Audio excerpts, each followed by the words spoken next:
We're back, we're live. It's Think Tech at the 1 o'clock block on a given Monday. We're here at Think Tech Talks, but I'm calling this the SOEST Hour. SOEST standing for the School of Ocean and Earth Science and Technology. But more specifically, we're talking today about the Hawaii Institute of Geophysics and Planetary Planetology. Yes. Okay, which is within SOEST. Yes. And we have as our special guests from SOEST and the Institute, Anumpam Misra and Shiv Sharma, both researchers there in the Institute. So say hello, Anumpam, and tell the people what your background is, your credentials, and introduce yourself. Hi, I came to Hawaii in 1987 as a physics graduate student, and got my PhD in 1991, so about more than 20 years ago in physics. I was working in high TC superconductors. My specialty is in material science, and I joined his group in Raman spectroscopy and remote sensing in about 10 years ago. So now we are doing mostly chemical detections, remote sensing, and trying to identify chemicals from a far distance. So that's the current field.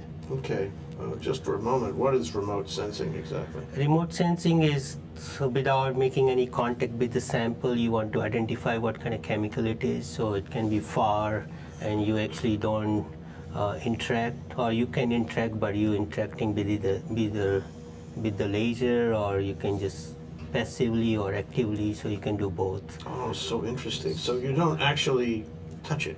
You don't touch it. So you're trying to, our goals are to identify chemicals without even touching it or disturbing it. That's the remote Raman. And then there's other fields like remote libs, where you actually are taking small portion of the sample by focusing the laser, and you excite it into atomic states and detect the atomic spectra.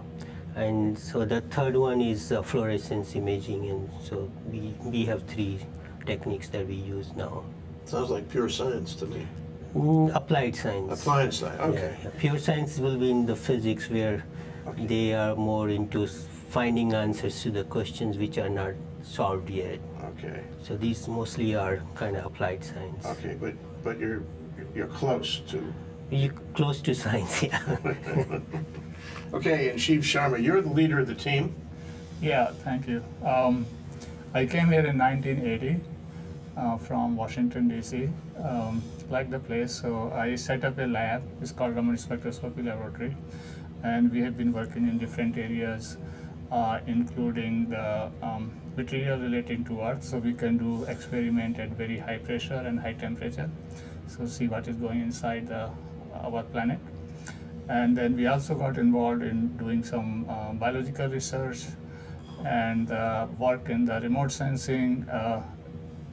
Actually was involved with measuring the aerosol at Bellows beach, and also on the volcano on Big Island. So we could track the bog and the direction where it was going. So we have a lot of projects going on. Yeah, I've been here a long time. Okay. I think that's about 30 and Yes, some odd years. yes, Okay, yes. all right. So we got involved with NASA for detecting minerals on the different planets, and so we developed a very compact Raman instrument, and that found application in defense-related project. So we funded by ONR and the Army to detect chemicals, mostly explosives and homeward explosive devices. We can make measurements from 100 meters away, so it's kind of safe distance. 100 meters, wow, 300 feet, that's a long way. Yeah. And so currently we are working on a project to detect explosive underwater. Wow. Okay, so that's an ONR project. Mm-hmm. That would seem like a military project. So let's talk about your current passion, whatever that is.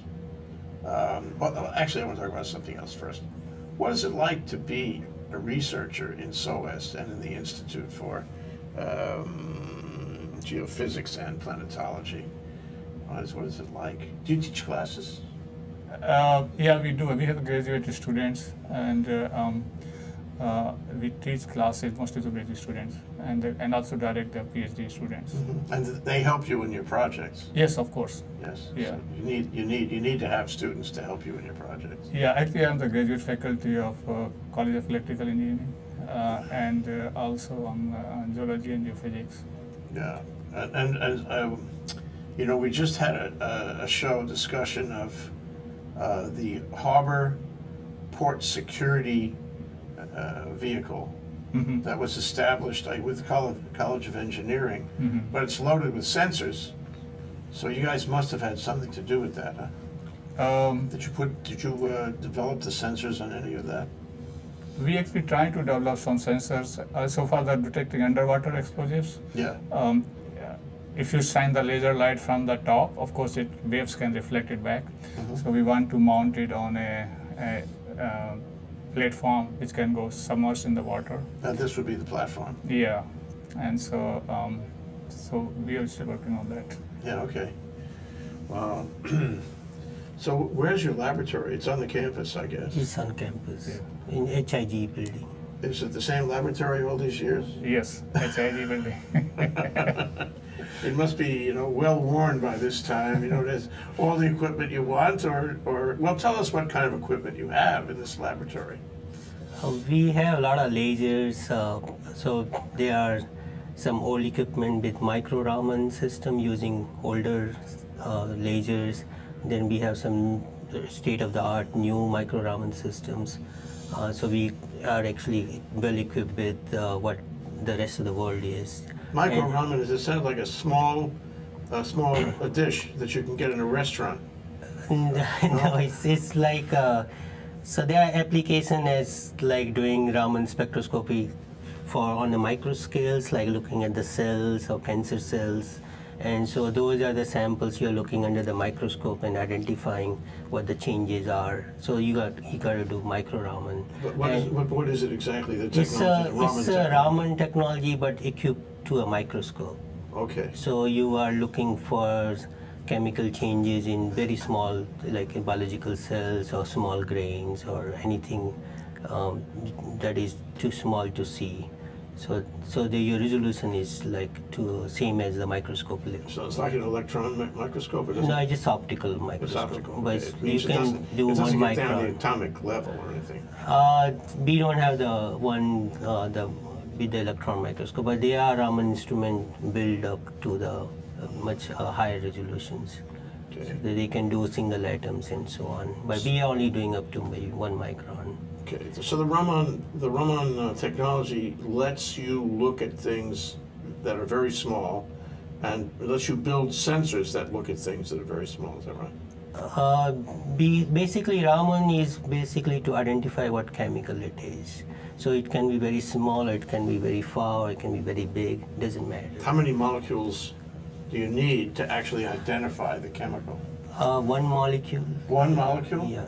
That's For- impressive. Under the certain condition, you can detect 1 molecule. Ooh. But for remote Ramans, we are actually not looking at 1 molecule, but pretty much few grains. So if I'm taking my harbor security vessel out there, and I want to find out if there's, say, molasses, that's easy. Probably easy, yeah. Yeah. We never actually looked at molasses, but most things here are easy. And if I wanted to find a toxin, I could find that too. Yeah, we had a project before with one of the company that they wanted to look for fish toxins. And so, yeah, there are techniques that you can detect it to certain concentrations of it. So yeah, let's talk about concentrations. So here we have the ocean, and I want to find out if there are fish toxins, for example, in the ocean. So just a tiny bit though, it's really small. How does your technology look at some distance, say hundreds of feet away, and identify just a handful of molecules? Can you do that? Not from remote Raman, it's just kind of too far. So it depends on how far you are and how much is your concentration. So under microscope, of course, you can do 1 molecule, but as you go far away, your concentrations you need to be a little higher. Okay.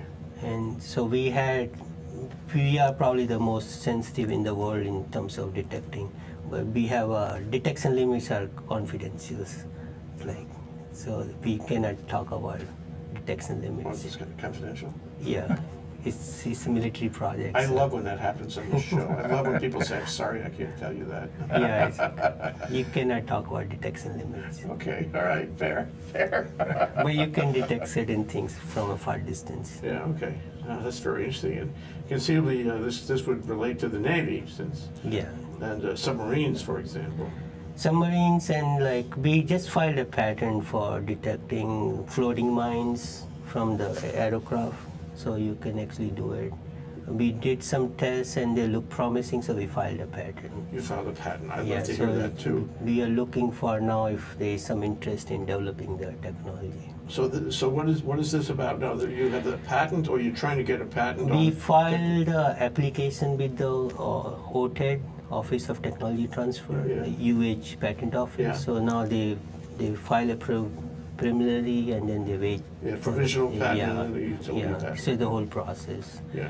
And so then idea is to, if anybody is interested, then look for grants to work on that field. Well, that's great. And so the challenges there was like, you suppose you have a floating mine or small bomb, and so the LiDAR technology they have is they're looking down, and That's laser also. it's also laser, but it's only looking for the laser reflecting off from those object, and the surface, like the waves and all that, creates a problem because they will also reflect off. So they have a detection range, which like they cannot detect anything in the top layer because too much surface and water bubbles Yeah. and foams and all. So they only detect things which are below 2 meters. So how do you get through So- all the obstruction on the surface? So the laser actually goes down. Goes right through. It goes right through, but if you're looking for reflection, it comes off from all kind of waves and bubbles, and so you don't detect anything in that top region where actually the mines are floating. Right. So you don't have to worry about that. so we have now this Raman application where it doesn't care if molecule is this way or that way, it just measures through everything, and so we can detect the top layer and even the bottom layers. So the molecule in that case that we're talking These about. water molecules. Say this. We're just looking for water molecules. So Water if something is floating, then you know it's not water. Oh, So you know if it's not water, then you know say- there's something. Yeah, so you can tell it's fish or it's a human by looking at the shape. You actually do an image, so you can get the whole image. So you can see, something looks like not a fish or a human, so if something's round, is probably yours, mine. Probably mine. But you're not looking for steel or anything like that.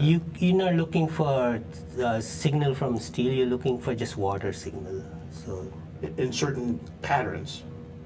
you basically just imaging water, so you can see, okay, I have 50 meter of water, I have 2 meter of water. If something is floating, you just say, I got no water signal, and the rest around is So it's water. depth. So you're looking at the dark images of the things and telling how deep it is in the. Sounds like you have to go out to sea in order to test this. We tested in the lab with the bucket. Put some It's about that big.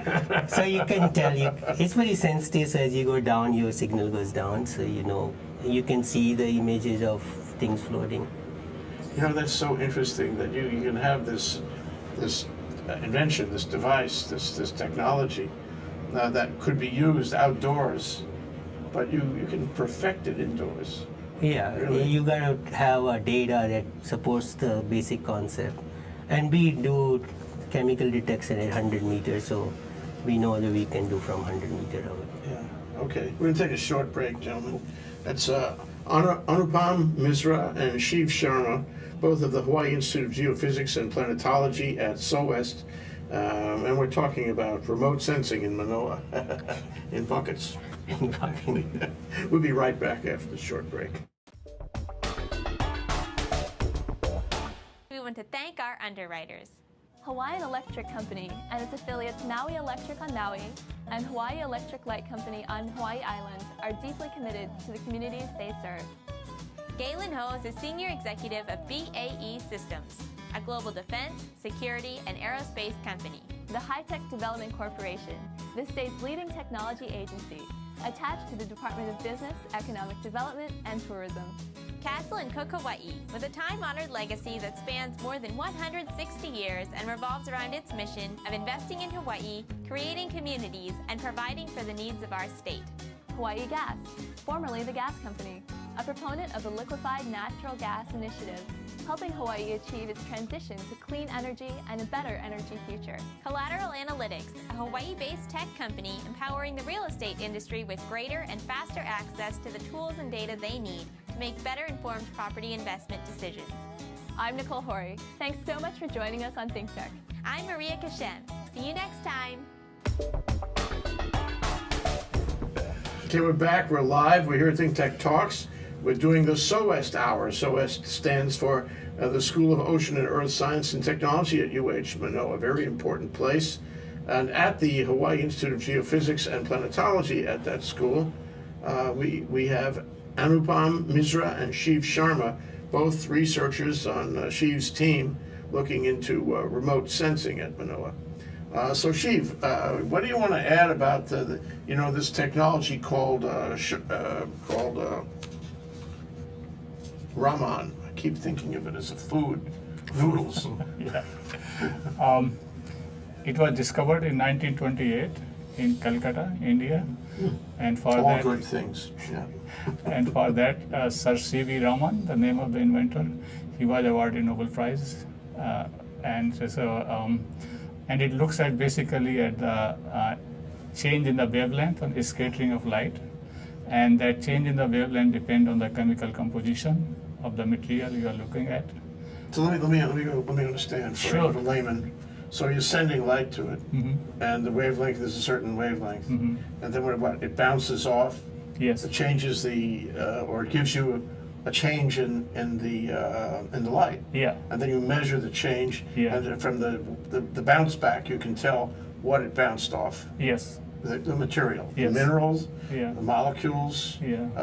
whatever it is. Explosives. And the more sophisticated the sensor, the more you can tell about what exactly happened when it bounced off. That is correct. Yeah. Okay. Yeah. So you need certain devices for this. You need a spectrometer, for example. Yeah. So when it was developed originally, they were using mercury lamp to do it. Mercury lamp. Yeah, but the effect is very weak, so it should take like a week to get a spectrum.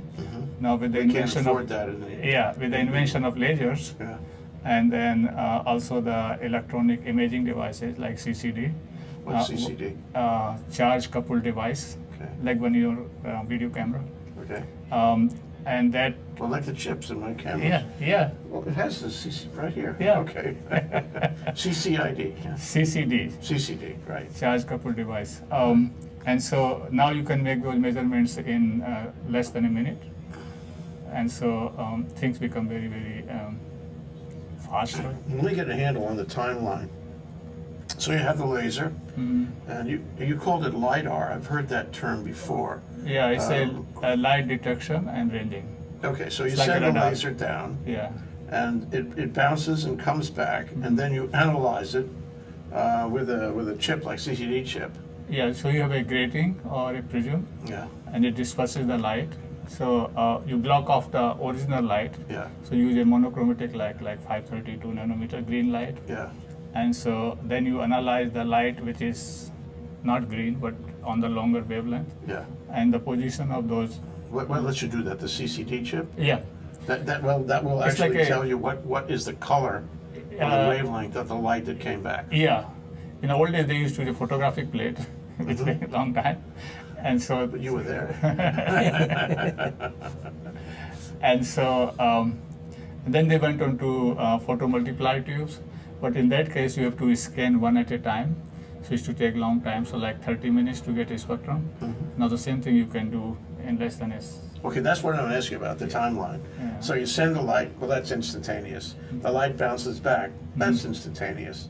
And now it comes to the CCD, and that's also instantaneous, but you have to make an analysis, right? And that's what takes the time.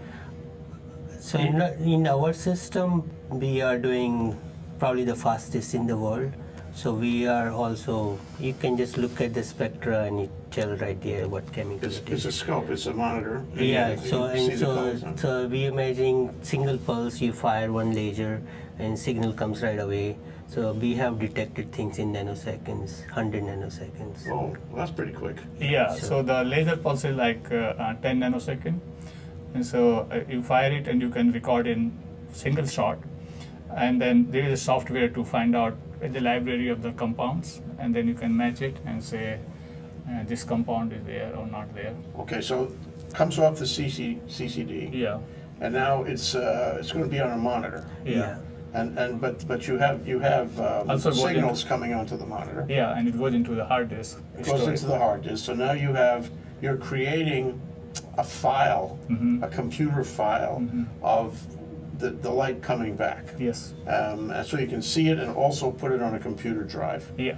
Okay, now that file has to be analyzed. yeah, And what analyzes it is software. yeah, And then the software takes only a really short period of time. very short time. Yeah, And then presto, it gives you a readout. It says, this is what you have here. yeah. Okay, and are you guys making the software?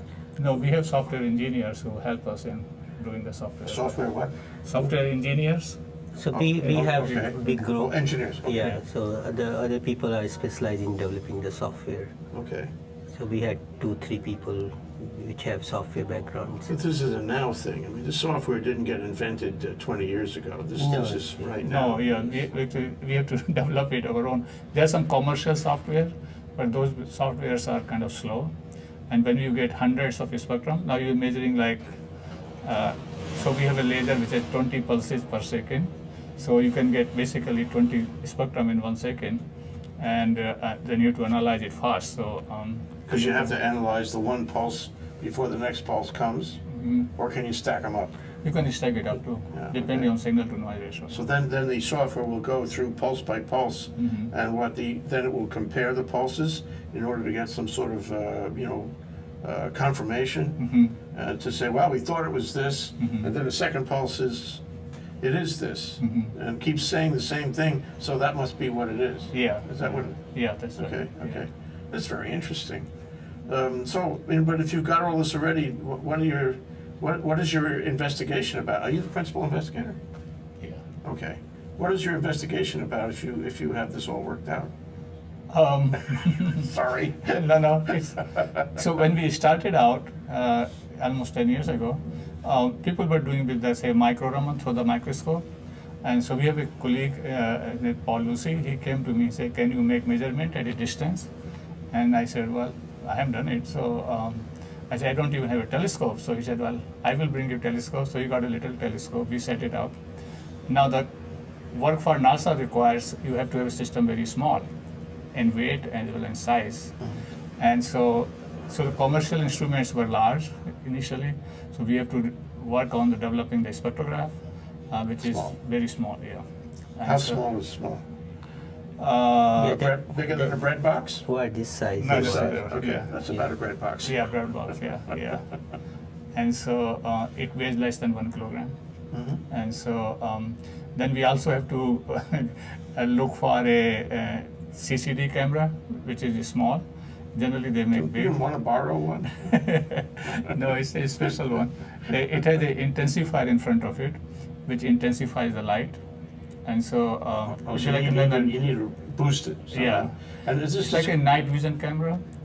The people Nikon? Yeah. So Okay. in that way, there's a little. So the photon comes and they get multiplied. It's not a movie camera, it's a still camera. No, you can make movie out of it too. But either way, okay. Yeah. So it's very sensitive, and so basically you can detect almost single photon.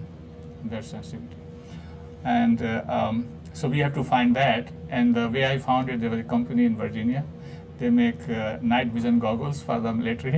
Of course. So That makes I asked- sense, right? Sure. So I A asked- very sensitive chip, yeah. And they're very small in size. Yeah, okay, And so sure. I asked him, Is can you that make big? one? Yeah.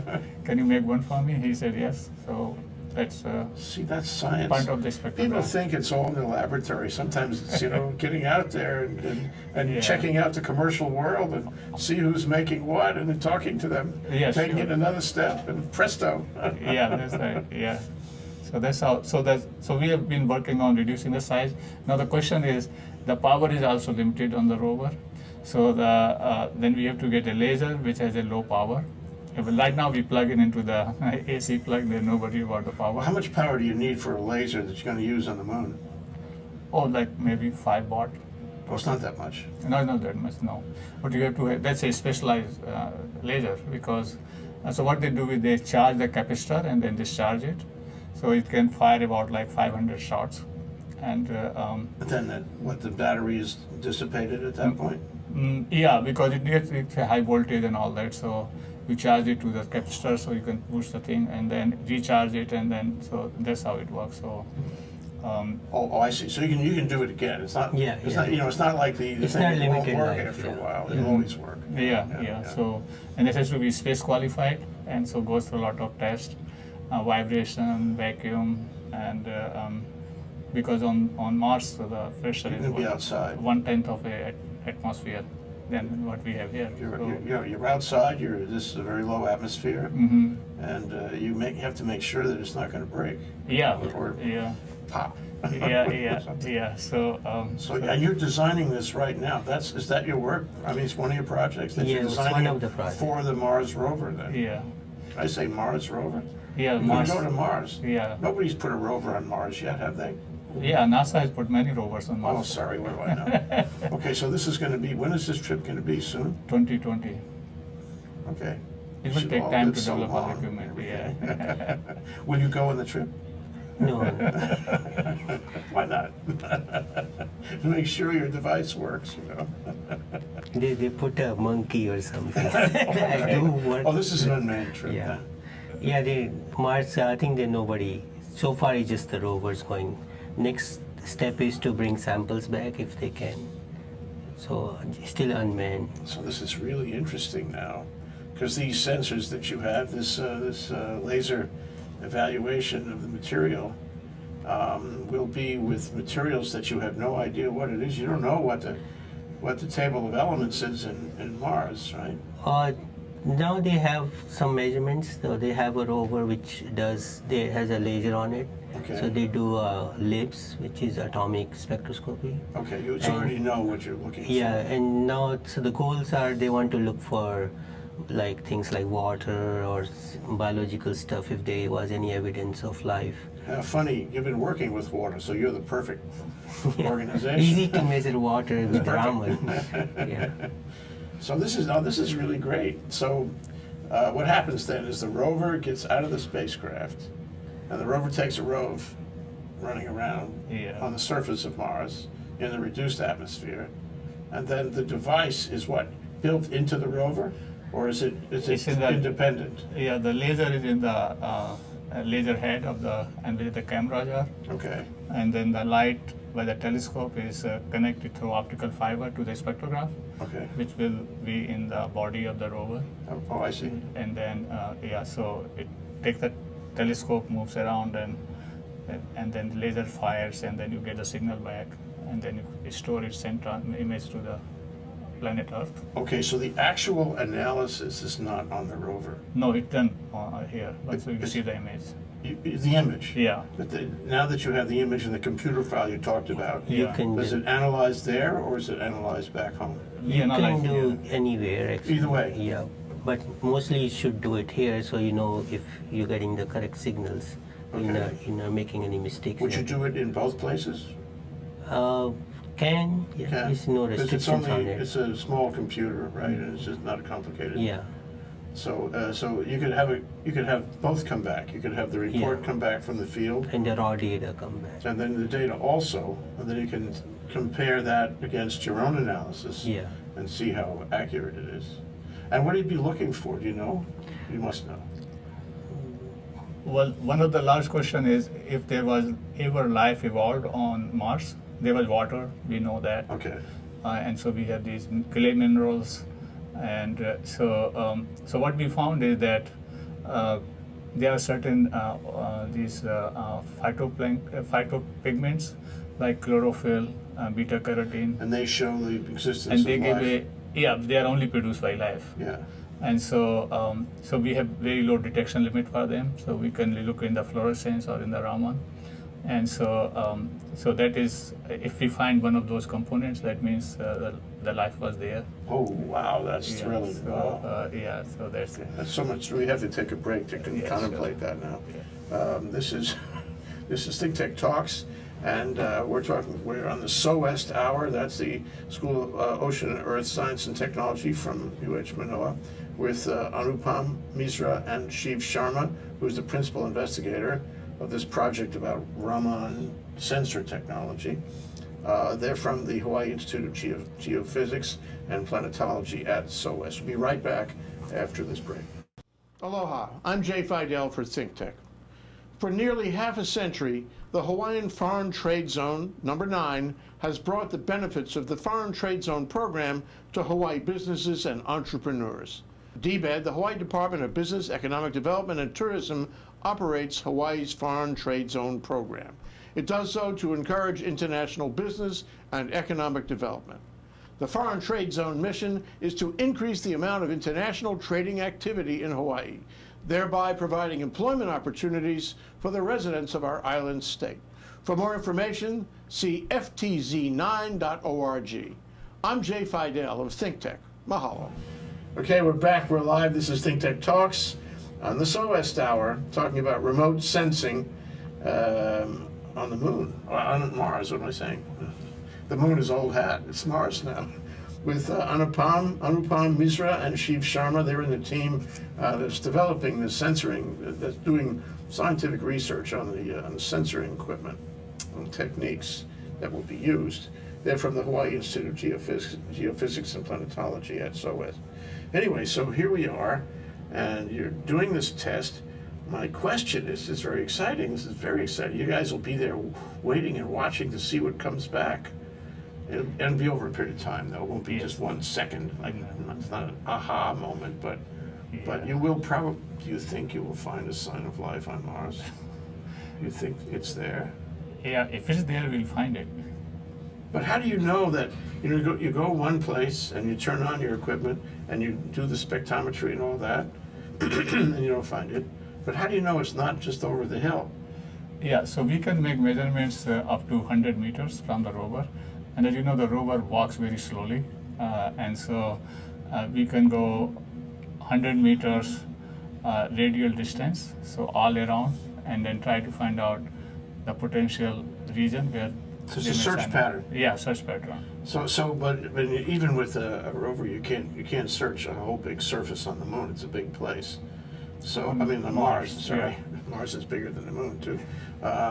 So how do you know that it's not What is bigger? 5 miles away or 10 miles away? But it is bigger than they can do right now. Right now they have to go to the place, Yeah. maybe a meter or two away. Yeah, it's not, that doesn't. And that's very That's very limited. So that Yeah. will be a large addition into their capability. Okay, well, and I suppose it's fair to say too, maybe you've thought about this, that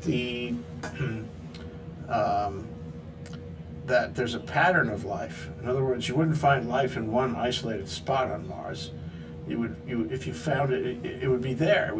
You would be able to find it even if you couldn't sample the whole surface of Mars. Am I right Yeah, about that? that is true. It's Yes. a probabilities thing. Yeah, and then generally, if you look at the biological things, they occur in accumulation mode. So they will be in one area, and so if you find that area, then you have a great potential of finding out what is going on. Yeah.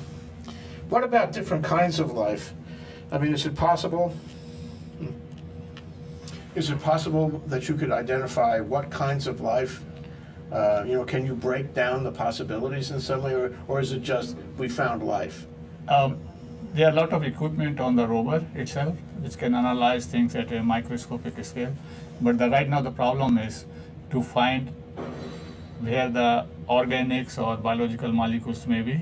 So our instrument does that job to try to identify the area which has a potential for the biological or organic molecules. And then rover can walk over there, take the sample and analyze with other instrument and try to identify what kind of material, what kind of life is there. Okay, so there's the second step. Yeah. The first step is you just find any any compound or Yeah, whatever, yeah. you know, any material that indicates a sign of life, and then that makes you curious. Yes. So, would you guys be involved in the actual moves of the rover?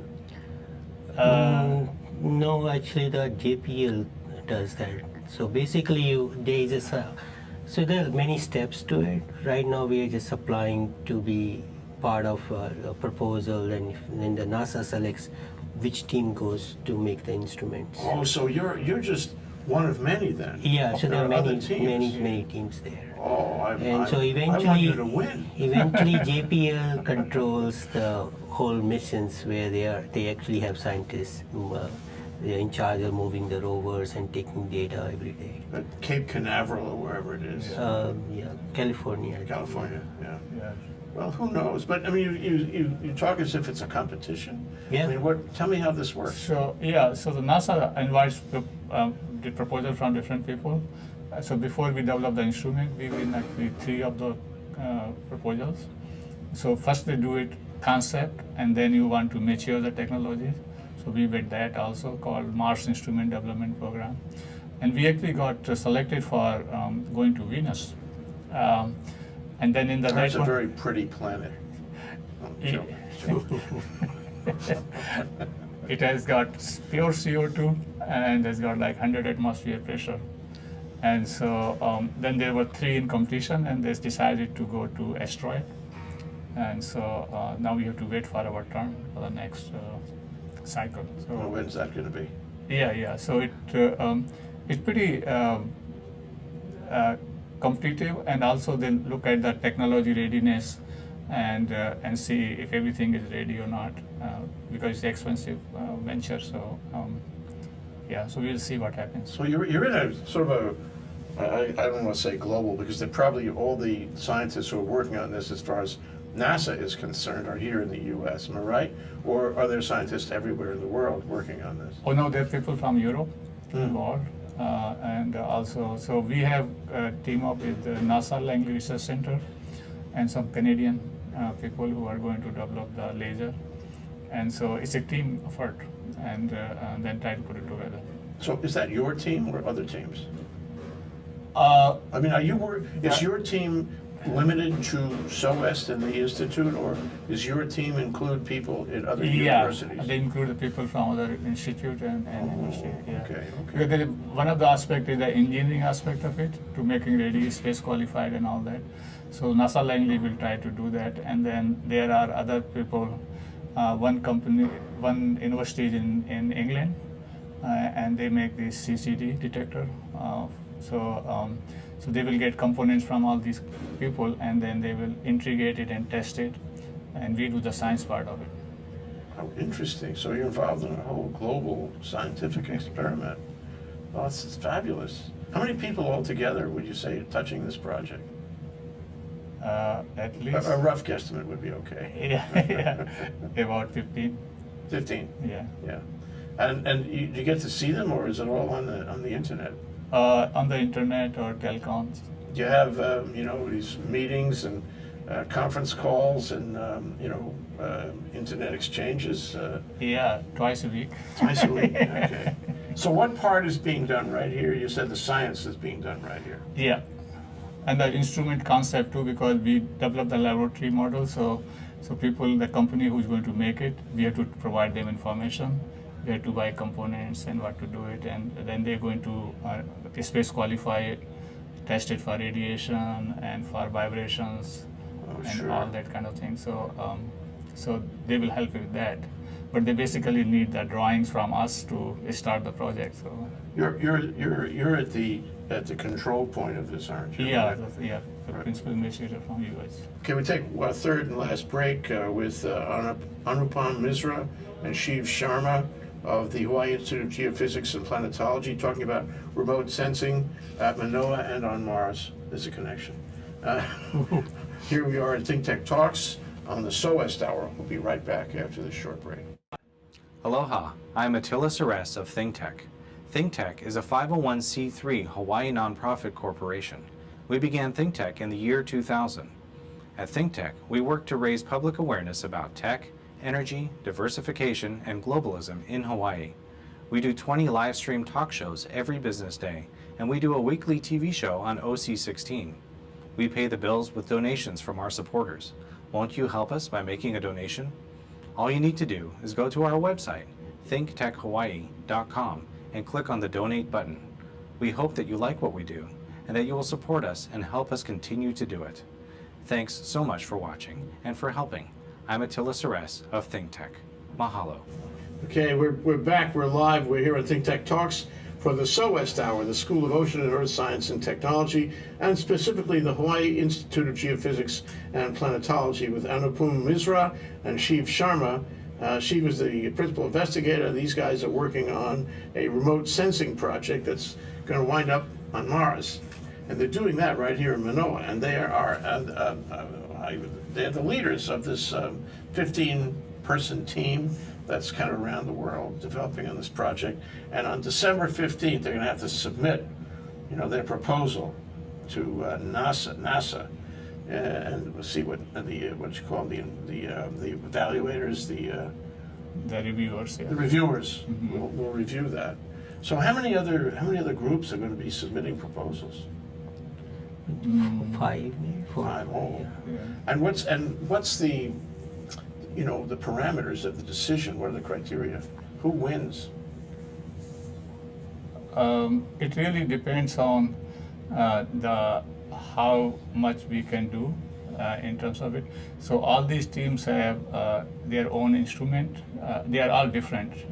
So for example, if you have a guy who's making the chip in Britain, he's not going to be working for one of the other teams. No. He works for you. Yeah. You found him. You Yeah. instructed him. He works for you. Okay, keep going. Yeah. So then it depends on the feasibility and the readiness, and then also on the cost, how much it will cost, because there's a constraint in the physical these days. So all these factors will come into play and to see which one wins it. Yeah. Okay, so they'd be looking at everything Yeah. to integrate it into their rover system. But and price is only one of many criteria. Yeah. But what kind of roughly, what kind of price does this involve? If you set a price, then presumably NASA will pay you the price for the technology Yes. and for the whole experience, for what you've done and will do. And then you get that money at UH, right? Yeah. So UH does well. It's like a big grant, I guess. Yeah, that's true. Yeah. But it also goes to the partners who are in part of it. Everybody gets. Yeah. So you must have an agreement, a partnership, if you will. Yeah. Everybody involved. Yeah. So if you score, you'll all feel good. That's right. I'll feel good. Yes. And I think everybody at the Institute will feel good, including Red Butler. He'll feel good. And all the people in the research department of the Chancellor's office, they'll feel good. Of course. But also this money comes, at least part of it, comes in, as a grant to the Manoa system. That's right. Yeah. Okay. Yeah. That's very important. So Yeah. this is, now how have you been funded up to this point? We get grants from NASA. Oh, okay. NASA gives you Money. grants to do the research, Mhm. whether or not you actually succeed. No, so there are many steps. So first was the concept. Mhm. So they gave us money to do the conceptual study and so it works. Mhm. And then they gave us money. It's called Mars Instrument Development Program, where we have to miniaturize everything, and so that worked. So we are at the stage that we have this product and it meets NASA's requirement for weight and the size of the device. And so now next thing is that you can, if you qualify for the mission, then they give you money, say phase A to D, for developing the technology and show that it works under Martian condition. And then of course, then it goes on to the rover and flies away. Okay, well, that's fabulous. So it would be a big day. Now, if you don't get it, I didn't curse the Yeah. thought, but if you don't get it, then you still keep your technology Of course. and you have your patent, your Yeah. application anyway, so that might help you Mhm. for a similar program later, Mhm. the next rover, if you will, or the next Yeah, sure. project involving this. This technology. Oh, are the other people using the same technology? Do you know what they're doing? Do you know what your competitors are doing? I mean, I thought that all scientists always talk to each other, but I guess that's not so. You kind of know what they're doing because they publish papers, so you know what they're using, and so you always have to compete to keep it up. Yeah. So you have a feeling what they can do and what you can do. Yeah. You don't know exactly. No, you know exactly what they're doing. Okay. Because there's not so many options there. So this is the system, though. NASA gives everybody money. They all try their hand at these various stages of research. Yeah.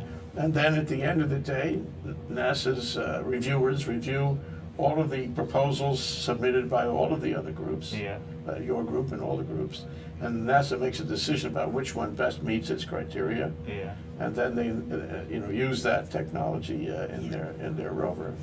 And this is repeated in many other circumstances, right? Yeah. It's not just this sensor, this laser sensor. It's every step, yeah. It's every step and every technology that Yeah. goes in that rover. That's how you build it. Yeah. It costs a lot of money, I Yeah. think. Yeah.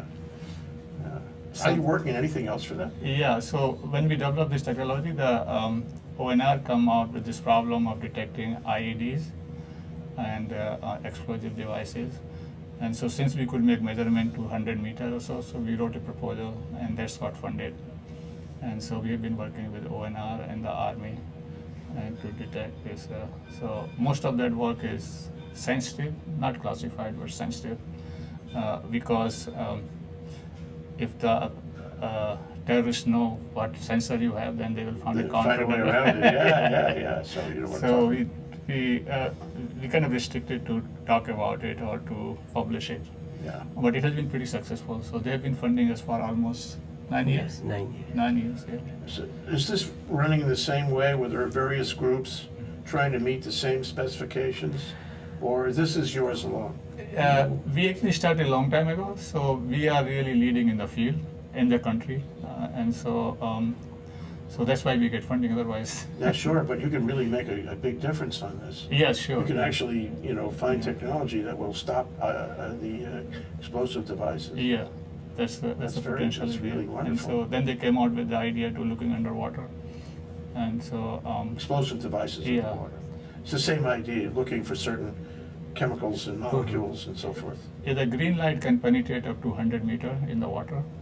So and then we are also involved with Petty Fryer and Bruce Howe for Well, they were looking here a at couple of weeks ago. Yeah. Yeah. for looking at the underwater volcanoes Yes. to find out the minerals they found by bacteria or whatever, and then also the chemistry of the ocean. Because when the eruption takes place, it changes, and the hydrothermal So fluids. these are all SOEST projects. Yeah. So. And how about Margot Edwards? You working with her on the mustard gas? Yeah. So I think next year I talked to her. So I have a system which can map out fluorescence spectra, so it can tell it's coral or it's a bomb lying around. So she said maybe next year we team up because I can do a very very fine scale imaging in real time and tell like there's a old bomb and the coral grew out of it and so yeah, maybe hopefully next year.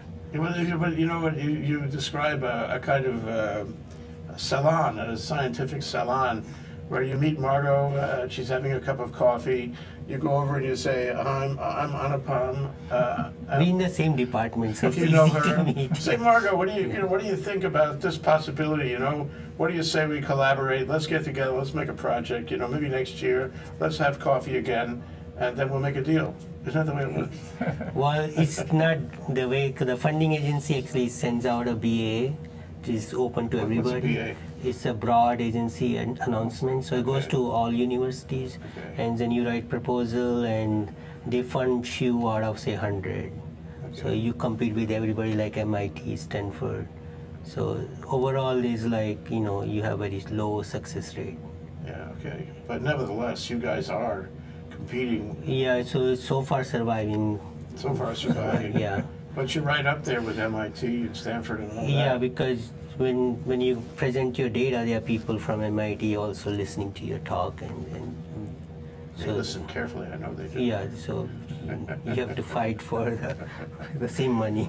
That's great. So this is SOEST is right up at the top for this kind of science. Yeah. This is serious global science, the best in the world. That's what I think. People don't know. They don't know. And Yeah. I'm really happy that you guys came down. We can talk about it and get a perspective on things. This is right up at the front. Yeah. Thank you. Thank you very much. Thank you. That's Anumpam Misra and Shiv Sharma, both of the Hawaii Institute of Geophysics and Planetology, talking about remote sensing at Manoa and undersea and in battle situations and of course on Mars, And here we are at Think Tech Talks for the SOEST hour. Thank you very much, gentlemen. Thank you. Thank you. Have to come back, okay? Aloha.